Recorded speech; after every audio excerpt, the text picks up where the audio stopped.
Juan capítulo 20, llegamos en el capítulo 20 a la resurrección de nuestro Señor Jesús. Así que todo desde aquí hasta el final del Evangelio de Juan, solo 2 capítulos más, trata sobre el Cristo resucitado, el Cristo resucitado.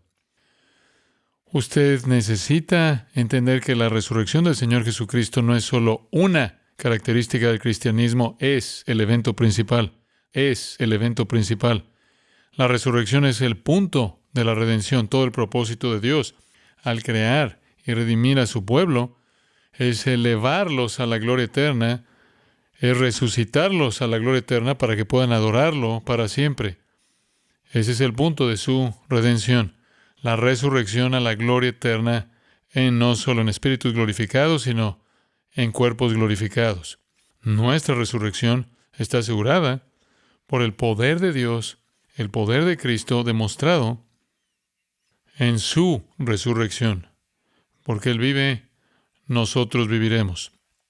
La resurrección no es solo una demostración de poder, también es una validación de su ofrenda, porque Dios quedó satisfecho con el sacrificio que Cristo ofreció por los pecados de su pueblo. Dios lo resucitó de entre los muertos, validando su obra en la cruz. Él dijo, consumado es. Dios dijo, estoy satisfecho. Lo resucitó y Él ascendió a la gloria eterna, se sentó a la diestra de Dios para interceder por su pueblo y llevarlos a todos a la gloria eterna, espiritualmente y en forma resucitada. La resurrección entonces es el evento más grande en la historia de la redención o en la historia, punto. Es la expresión más importante del poder de Dios a favor de los creyentes. Es la piedra angular de la promesa del Evangelio. Somos salvos para ser resucitados de los muertos. Y después vamos al cielo para siempre en esa forma resucitada. El propósito de la salvación, nuevamente, es un pueblo resucitado. Debido a que Cristo conquistó la muerte, debido a que conquistó el pecado, seremos resucitados para morar con Él para siempre. ¿Qué tan importante es esto? Romanos 10, 9 y 10. Si confesares con tu boca que Jesús es el Señor y creyeres en tu corazón que Dios le levantó de los muertos, serás salvo. Eso es necesario para la salvación. Es por eso que el apóstol Pablo, como leí antes en 1 Corintios 15, dice, es esta verdad de la resurrección que habéis oído y que han recibido, en la cual han creído y en la cual están firmes. Es la esencia misma del Evangelio. Y para apuntar eso de manera continua, el domingo, el primer día de la semana, se convirtió en el día en que la iglesia se reúne para adorar. No nos reunimos el viernes, el día de la crucifixión, nos reunimos el domingo, el día de la resurrección. La iglesia ha estado haciendo eso desde que comenzó. Desde que los apóstoles, en el día de la resurrección, el primer día de la semana, se reunieron con Jesús esa noche. La iglesia siempre se ha reunido el primer día de la semana para celebrar la resurrección. Los 4 escritores de los evangelios, por cierto, registran la historia en sí de la resurrección. El compuesto de los 4 es la historia total de la resurrección. El testimonio compuesto de Mateo, Marcos, Lucas y Juan es el cuadro completo, revelado e inspirado de la resurrección. Ahora, hablamos de la resurrección, hablamos de ella, cantamos sobre ella, la celebramos. Existen varias cosas interesantes que tener en cuenta al respecto. Nadie la vio, nadie vio la resurrección. Pero no es un evento que usted necesita ver. Lo único que necesita ver es la persona que estaba muerta. Y hubieron muchos testigos. Y nosotros somos testigos, porque Cristo vive en nosotros. Pero nadie vio la resurrección. Nadie. Ningún escritor de la Biblia trata de explicar la resurrección. Me refiero a la fisiología o a la patología de la resurrección, porque no hay una explicación racional. Realmente no es un problema que la Biblia no explique la resurrección porque es un evento creativo. Es un milagro sobrenatural como todos los otros milagros que hizo nuestro Señor. Usted tiene todo el relato de la creación del universo en un capítulo, el primer capítulo de Génesis. Usted va de la nada absoluta al universo entero, llegando a existir en 6 días. El hecho es declarado y los resultados son obvios. Pero no se da explicación alguna dada en las Escrituras sobre cómo sucedió. Es un milagro creativo, por eso es una locura que los científicos estudien la creación. Usted no puede estudiar la creación desde una perspectiva racional, observable, pragmática y científica. Usted solo puede aceptar la declaración milagrosa que el Creador nos dio en Génesis 1. No sabemos cómo sucedió ningún milagro en términos de los aspectos técnicos del mismo. No sabemos nada acerca de cómo Dios hizo la creación, pero sabemos que está allí y Él nos dijo que lo hizo en 6 días y Él es Dios. No cuestionamos eso. No sabemos cómo ocurrió ninguno de los milagros de Jesús. No hay manera de diagnosticarlos o de entenderlos humanamente. Y no tenemos explicación de la resurrección. Nadie estuvo allí. No sabemos cómo sucedió. No importa cómo sucedió. Sucedió como sucedieron todos los milagros. Sucedió porque Dios quiso que sucediera. Y por su poder sobrenatural sucedió. Cómo sucedió no importa. ¿Qué sucedió? Importa. Y realmente no necesitamos saber cómo sucedió un milagro, pero hubieron testigos presenciales. Podrás saber qué sucedió sin saber cómo sucedió. No necesitamos saber cómo sucedió la resurrección, pero ciertamente sabemos qué sucedió. ¿Cómo sabemos qué sucedió? Hay varias líneas de evidencia dadas en las Escrituras. Está la tumba vacía. Esa es una muy buena indicación. Está el testimonio angelical directamente del cielo. Y hubieron testigos presenciales. Todo eso va a ser presentado en el capítulo 20 de Juan para nosotros. Conforme llegamos a su relato, conforme cubramos esto, vamos a combinar un poco de Mateo, Marcos y Lucas en puntos estratégicos para ayudarlo a entenderlo mejor. Ahora, lo que estamos aprendiendo conforme Juan nos da el Evangelio y la historia de Cristo es que Juan quiere que veamos la gloria de Cristo incluso en su muerte. Y nos mostró la gloria de Cristo porque nos mostró que Jesús, literalmente, estaba a cargo de su propia muerte. Y luego Él estuvo a cargo de su propia sepultura. Y ahora Él está a cargo de su propia resurrección. Esto es para demostrarnos que Jesús es el Cristo, el Hijo de Dios, para que podamos creer eso y al creer tengamos vida eterna en su nombre. El Antiguo Testamento prometía que el Mesías resucitaría. Está prometido en el Salmo 16, no permitirás que tu santo vea corrupción, sino que le mostrarás el camino de la vida.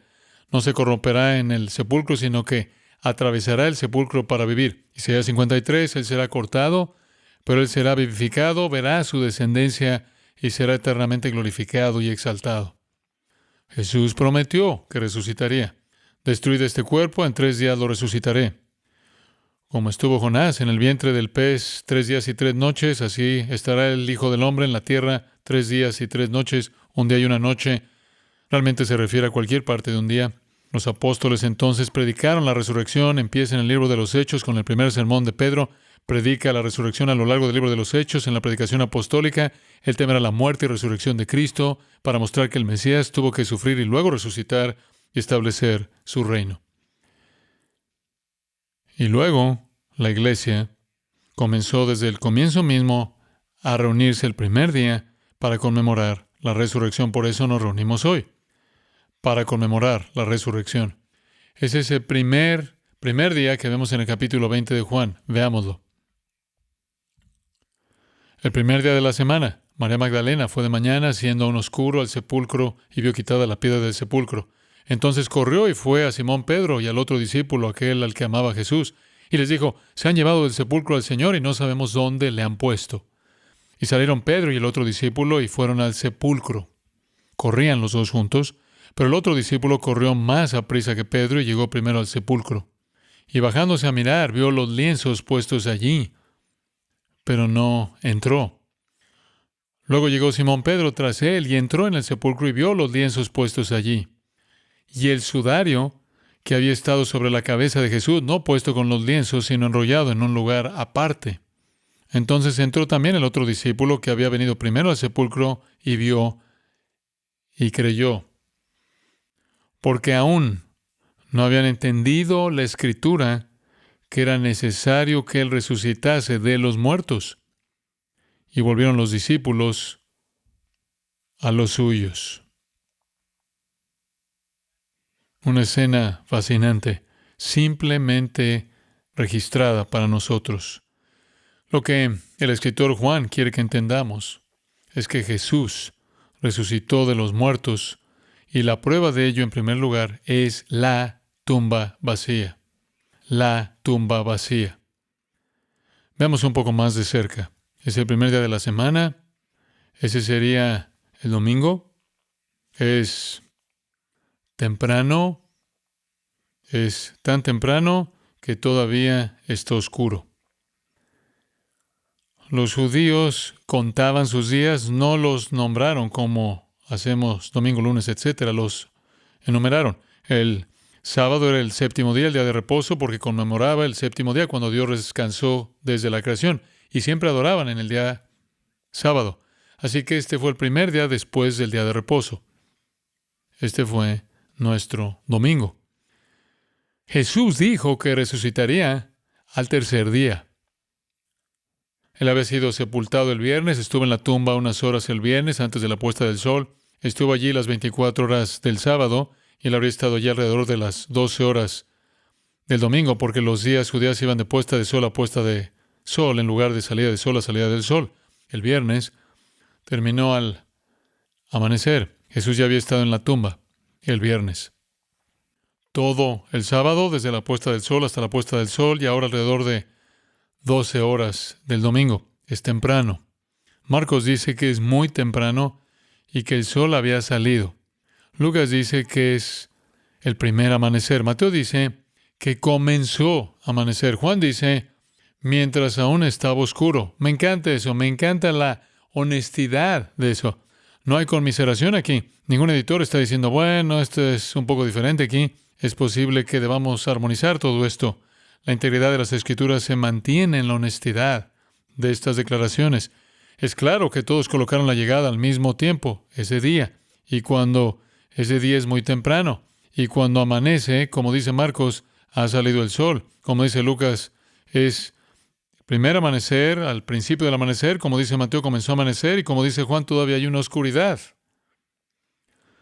Podría ser que el sol acabara de salir sobre el desierto oriental, pero el desierto del este estaba detrás del Monte de los Olivos, que se cernía sobre la ciudad de Jerusalén y creaba literalmente sombra hasta que el sol cruzaba la cima del Monte de los Olivos. Hasta entonces la ciudad estaría absorta en la penumbra. Una credibilidad tan hermosa y simple en las perspectivas no manipuladas de esos cuatro escritores, pero más específicamente fue Juan quien dijo, todavía estaba oscuro cuando María Magdalena llegó al sepulcro. Lo que eso nos dice y lo que sabemos que es cierto por los otros escritores es que ella fue la primera en llegar ahí. Ella fue la primera allí. El amanecer ocurre con bastante rapidez, pero cuando ella llegó siendo la primera todavía estaba en el lado oscuro del alba. Ahora, ella no comenzó sola, según Mateo 27. Otra María, María la madre de Santiago y José, estaba con ella. Entonces ella no estaba sola. Pero ella llegó primero. Ella tiene prisa por llegar y llega antes que la otra María. Mateo nos dice en Mateo 28:1 que ambas Marías se dirigieron al sepulcro, pero ahora sabemos que María Magdalena llegó allí primero. Ahora, hubieron incluso otras mujeres que venían también. Hubieron mujeres al pie de la cruz. Las mismas mujeres que estuvieron al pie de la cruz estuvieron allí el viernes cuando José y Nicodemo estaban enterrando el cuerpo de Jesús. Dice en Lucas 23:55, las mujeres que habían venido con el Señor de Galilea vieron el sepulcro y el lugar donde yacía el cuerpo. Estaban en la cruz, estaban en el entierro y, por supuesto, No van a ningún lado, ni viajan a ningún lado el día de reposo. El día de reposo ha terminado. Se han despertado en la mañana del primer día. Lo primero en lo que piensan es en regresar a la tumba. De hecho, tienen en mente, regresaremos y derramaremos un poco más de unción sobre el cuerpo de Jesús. Así que esa es la escena. Conforme llegamos al versículo 1, María Magdalena es la primera. Ella llega temprano a la tumba cuando todavía está oscuro. Y es lo suficientemente claro como para que ella viera que la piedra ya había sido quitada de la tumba. Es posible que ella haya visto ahí por la oscuridad tenue. Cuando el sol comenzó a subir un poco más, se dio cuenta de que la piedra había sido quitada de la tumba. Ahora tenemos la primera línea de evidencia de la resurrección, la tumba vacía. La piedra no fue movida para dejar salir a Jesús, fue movida para dejar que entraran los testigos. Un Jesús resucitado no necesita que muevan la piedra. Él no necesitaba que le abrieran la puerta esa noche cuando apareció con los apóstoles. Entró por la puerta. Atravesó la puerta. Ella llega, ve la piedra movida del sepulcro, ella teme lo peor. Versículo 2. Entonces ella corrió. Ella se dio la vuelta y corrió. Ella está asumiendo que Jesús todavía está muerto, pero se lo han llevado. Se lo han llevado. Y eso es exactamente lo que ella dice. Ella corre a Simón Pedro y al otro discípulo que es Juan, a quien Jesús amaba, y les dice, ellos, quien quiera que ella pensara que eran ellos, han quitado al Señor del sepulcro y no sabemos dónde lo han puesto. ¿Le sorprende a usted que su conmoción aquí es una evidencia clara de que no habían planeado robar el cuerpo de Jesús?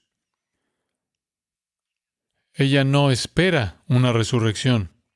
Ella no es parte de un complot para fingir una resurrección. Ellos nunca harían eso y luego salir a predicar y morir como mártires por algo que falsificaron. Pedro y Juan también corren. Pedro y el otro discípulo salieron, versículo 3, y venían al sepulcro. Los dos corrían juntos. María Magdalena llega a la tumba solo para llenar el espacio en blanco. Se da la vuelta cuando ve que la piedra no está ahí. Tal vez echó un vistazo y se dio cuenta de que el cuerpo no estaba allí. Ella corre. Ella está corriendo hacia Pedro y Juan. Mientras tanto, llegan las otras mujeres. Y cuando las otras mujeres llegan, los ángeles se les aparecen. Ella no vio al ángel. Ella tuvo esa experiencia maravillosa más tarde. Pero ella se dirige hacia Pedro y Juan, quienes luego dan la vuelta y también comienzan a correr. Ahora, ninguna de esas personas sabe lo que sucedió el día de reposo. No saben que el Sanedrín puso una guardia romana para cuidar la tumba y luego puso un sello romano en la piedra para que nadie viniera a fingir una resurrección. Ellos colocaron un sello romano, lo que significaba que se convertiría en un crimen violento si usted rompía el sello romano, y colocaron allí una cantidad importante de soldados romanos. Ellos no saben eso. Tampoco saben que en la noche profunda y oscura del domingo, Dios envió un terremoto muy localizado. Pero antes de enviar el terremoto, puso a todos esos soldados bajo algún tipo de anestesia divina, y todos se quedaron dormidos. Y luego vino un terremoto. Y con el terremoto, la piedra fue movida. Mateo 28, versículos 1 al 4, lo describe.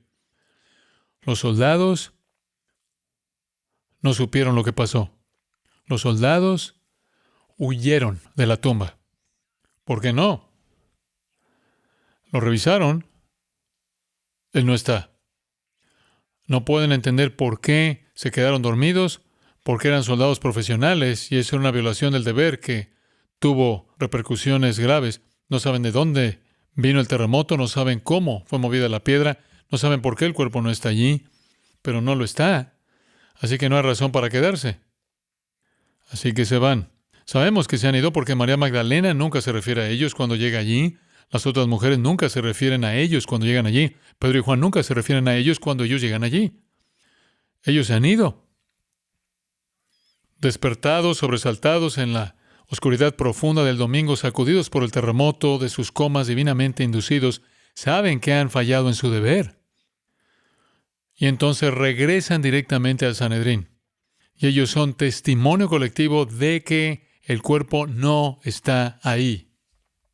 Y ellos están tratando de manejar esta realidad confusa. Voy a volver a ellos en un minuto. Mientras tanto, de regreso a la tumba, María Magdalena ha asumido que tal vez alguien haya robado el cuerpo de Jesús. Ella no piensa en la resurrección. Ella no tiene idea acerca de la resurrección. Ella corre hacia Pedro y Juan. Ellos tampoco tienen algún pensamiento de la resurrección. Ellos corren. Los dos están corriendo juntos. Juan quiere que sepamos que él era más rápido que Pedro, como él es el autor de este evangelio.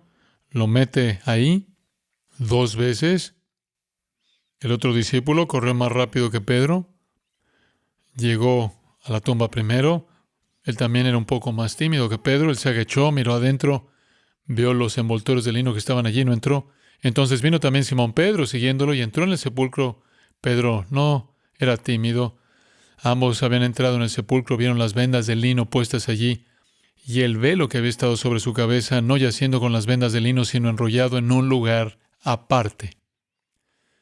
Entonces el otro discípulo que había llegado primero al sepulcro, segunda vez que se refiere a su velocidad, entonces también entró y vio y creyó. No sé exactamente en qué creía plenamente, porque el siguiente versículo dice, aún no entendían la Escritura, que es necesario que resucite de entre los muertos. Así que tal vez sea como el hombre que dijo, Señor, creo, ayuda mi incredulidad.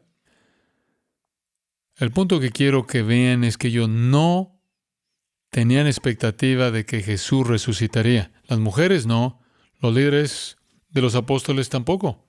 Los líderes de los apóstoles no. Mientras piensa usted en esos elementos que acabamos de ver, permítame identificarlos. Aquí está la evidencia de una tumba vacía. Los guardias ausentes. Los guardias ausentes. La piedra quitada.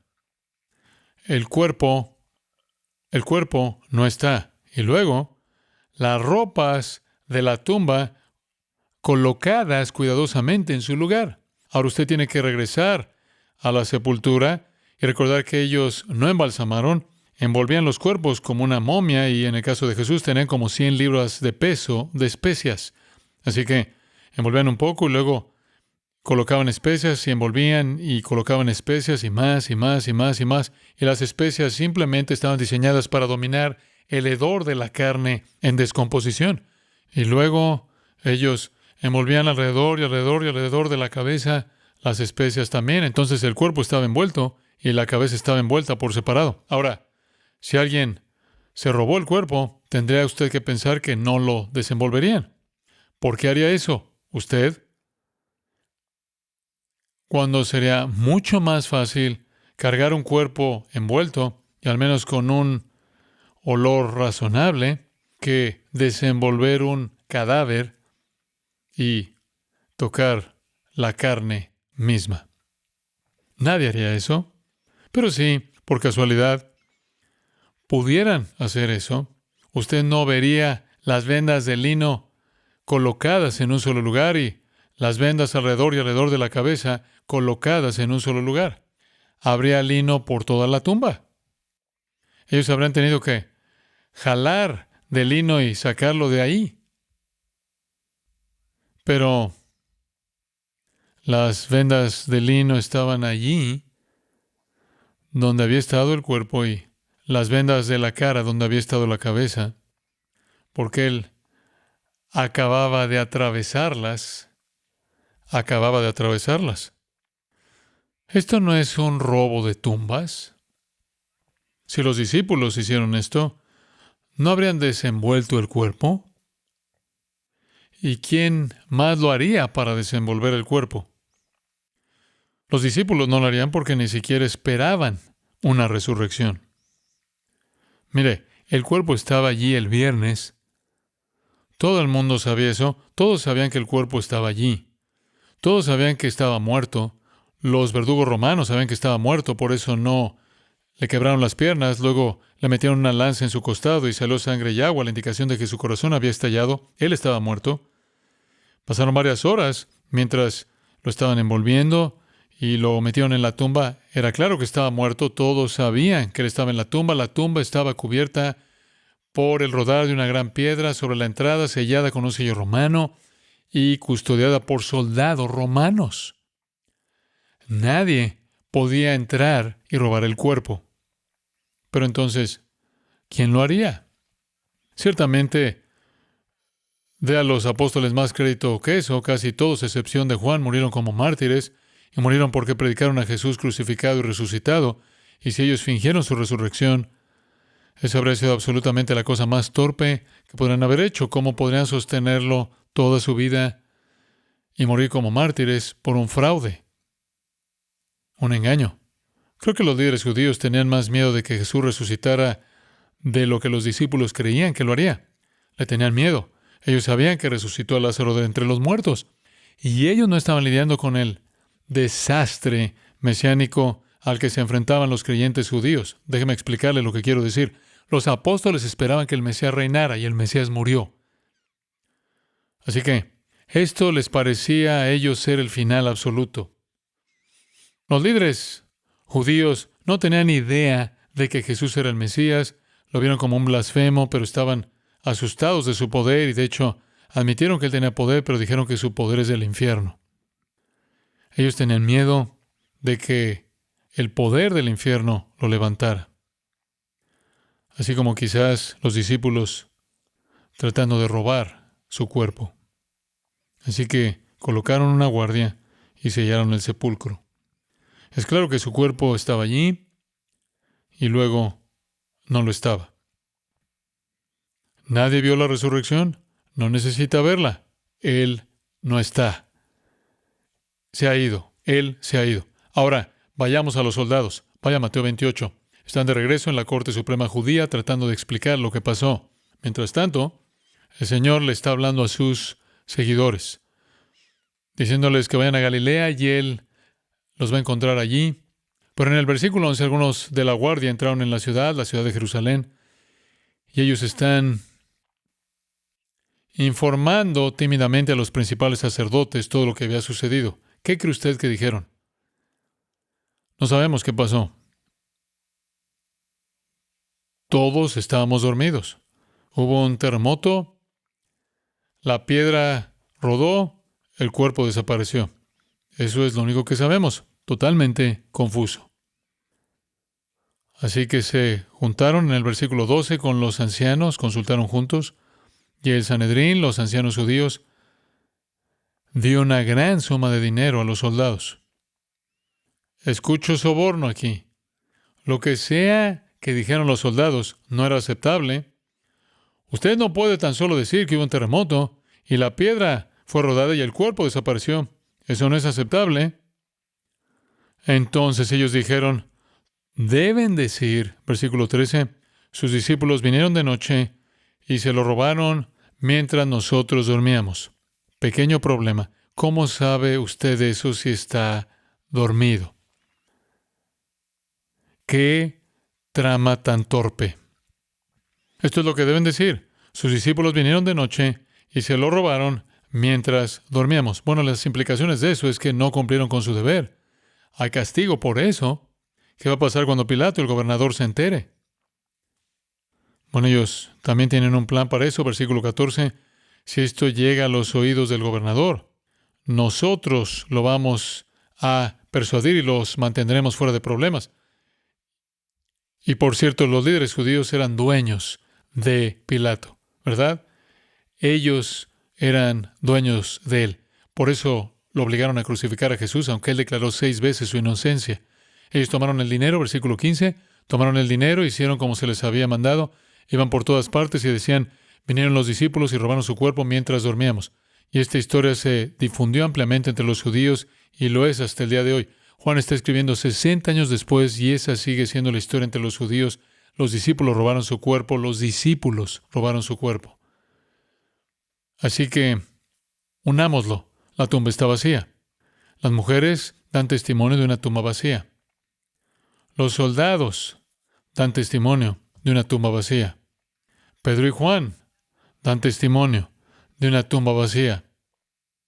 Las ropas de la tumba dan testimonio de una tumba vacía. El Sanedrín da testimonio de una tumba vacía.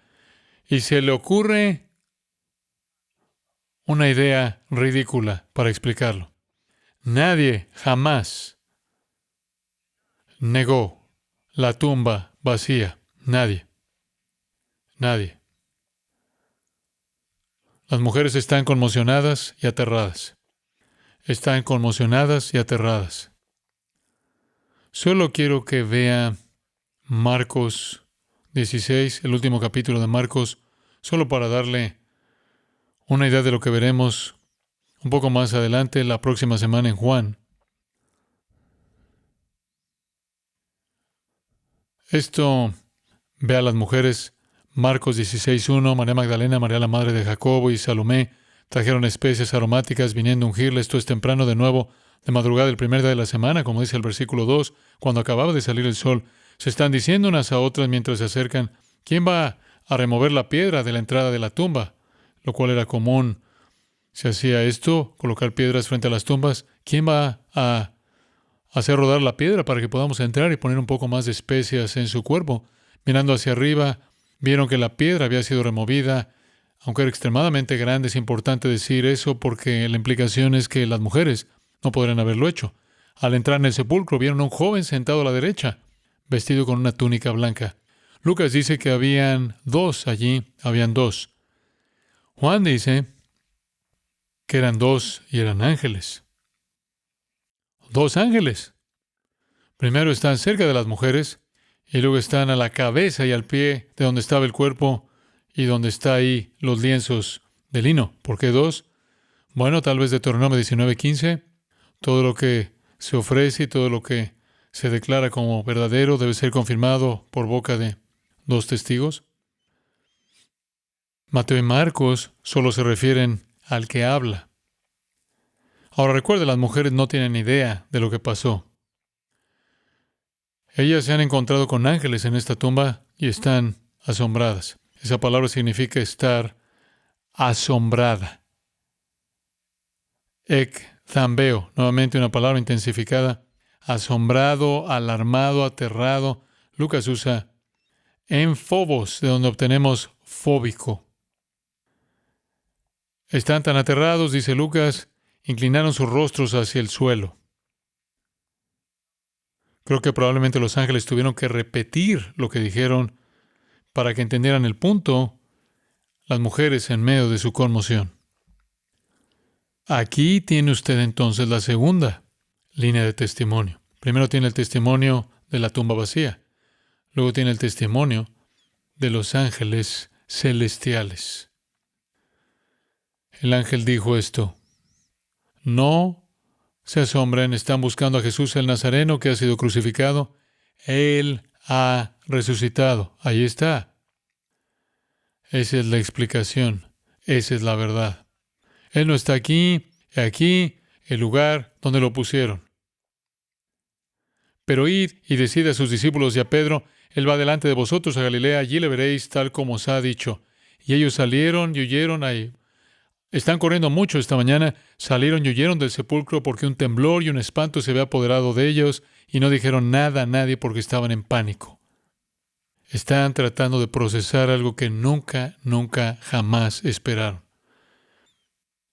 Ahora regrese a Juan para tan solo un pensamiento final. Juan 20, versículo 9. Cuando las mujeres finalmente comenzaron a aclarar sus mentes sobre esto y Pedro y Juan comenzaron a darse cuenta de lo que estaba pasando. Dice en el versículo 9 que Juan creyó.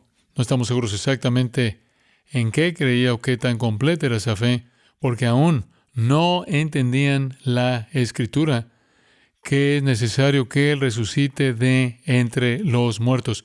Eso sería Escritura del Antiguo Testamento y esa sería Escritura del Nuevo Testamento. Así que los discípulos se fueron de nuevo a sus casas. Simplemente se fueron a casa. La noción ridícula de los críticos a lo largo de la historia de que los discípulos estaban tan comprometidos con la resurrección de Jesús que la inventaron es completamente contraria al testimonio de las Escrituras. Ellos no lo creen completamente hasta que lo ven y lo tocan. La primera línea de testimonio para la resurrección de Cristo es la tumba vacía. La segunda es la declaración angelical. Y la tercera es el testimonio de los testigos presenciales. Eso está por venir. Pero permítame tan solo darle un vistazo final que le ayudará a usted a entender la actitud de los discípulos inicialmente. Vea Lucas 24. Lucas 24. Haré esto rápidamente. Aquí hay 2 discípulos de Jesús, 2 seguidores de Jesús. No los 11, sino otros 2 seguidores, y habían varios seguidores fieles. Así que están caminando en el camino de Emaús, un pueblo a 7 millas de Jerusalén, hablando entre ellos acerca de todas las cosas que habían sucedido. Y mientras hablaban y discutían, Jesús mismo se acercó y comenzó a caminar con ellos. Pero sus ojos estaban impedidos de reconocerlo. Esto es el domingo. Este es el primer día, el día en el que resucitó. Y no lo reconocen porque ahora está en una forma glorificada. Sus ojos están impedidos de reconocerlo. Él les dijo en el versículo 17, ¿qué palabras son estas que intercambian unos con otros mientras caminan? Y ellos se detuvieron mirando tristes. Uno de ellos, llamado Cleofas, respondió y le dijo, ¿eres tú el único que visita Jerusalén y no sabes las cosas que han sucedido aquí en estos días? Y él les dijo, ¿qué cosas? Y ellos le dijeron, las cosas acerca de Jesús el Nazareno, que fue un profeta poderoso en obras y palabras a los ojos de Dios y de todo el pueblo. Y como los principales sacerdotes y nuestros gobernantes lo entregaron a la sentencia de muerte y lo crucificaron. Pero esperábamos que fuera Él quien iba a redimir a Israel. De hecho, además de todo esto, es el tercer día desde que estas cosas sucedieron. Tan triste. Es el tercer día. Oh, es verdad, versículo 22. Algunas mujeres estaban asombradas y estaban en el sepulcro y no encontraron su cuerpo, versículo 23. Y vinieron y dijeron que también habían visto una visión de ángeles que dijeron que estaba vivo. Algunos de los que estaban con nosotros fueron al sepulcro y hallaron tal como las mujeres también habían dicho, pero ellos no lo vieron. Tan triste.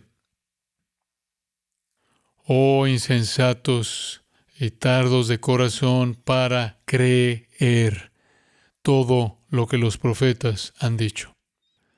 Lo que usted encuentra en todas partes es esta incredulidad, o esta pequeña cantidad de fe que está confundida. Ellos no esperaban una resurrección. Ellos no fingieron una resurrección. Ellos no harían eso. Y luego pasarán el resto de sus vidas predicando una resurrección falsa y muriendo como mártires por alguien que no resucitó.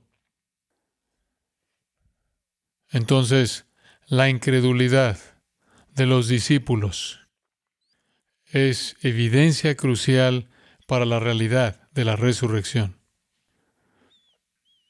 Nuestro Señor dice, ustedes son insensatos, ¿no era necesario que Cristo padeciera estas cosas y entrar en su gloria? Entonces, comenzando desde Moisés y todos los profetas, les explicó las cosas concernientes a Él en todas las Escrituras. Eventualmente, se reveló a sí mismo a ellos y luego desapareció de su vista. Versículo 31. Reapareció esa noche con el resto de los apóstoles reunidos. Versículo 44. Él comió con ellos, Él dijo, estas son las palabras que os hablé cuando aún estaba con vosotros, para que todas las cosas que de mí estén escritos en la ley de Moisés, los profetas, los salmos deben ser cumplidas. Entonces les abrió el entendimiento para que comprendiesen las Escrituras y les dijo, escrito está que el Cristo debe sufrir y resucitar de entre los muertos al tercer día y que se predicase en su nombre el arrepentimiento para el perdón de los pecados a todas las naciones, comenzando desde Jerusalén, y vosotros sois testigos de estas cosas. Finalmente, los testigos presenciales vieron a Cristo resucitado. Y su incredulidad, que es la primera evidencia de la resurrección, seguida por su creencia verdadera en el Cristo resucitado cuando lo vieron. Padre, te volvemos a agradecer por la belleza, la coherencia de la palabra de Dios y en particular con respecto al más maravilloso de todos los acontecimientos, la resurrección de nuestro Salvador. Gracias por abrirnosla, por el Espíritu Santo en el texto inspirado. Ahora, conforme pensamos en nuestro Salvador crucificado y sepultado y resucitado, conforme pensamos en lo que ha hecho por nosotros, que nuestros corazones se llenen de gozo y gratitud, lávanos, límpianos, conforme celebramos la muerte de nuestro Salvador y su resurrección gloriosa. Y te pedimos que nos uses poderosamente para tu gloria, en el nombre de nuestro Salvador. Amén.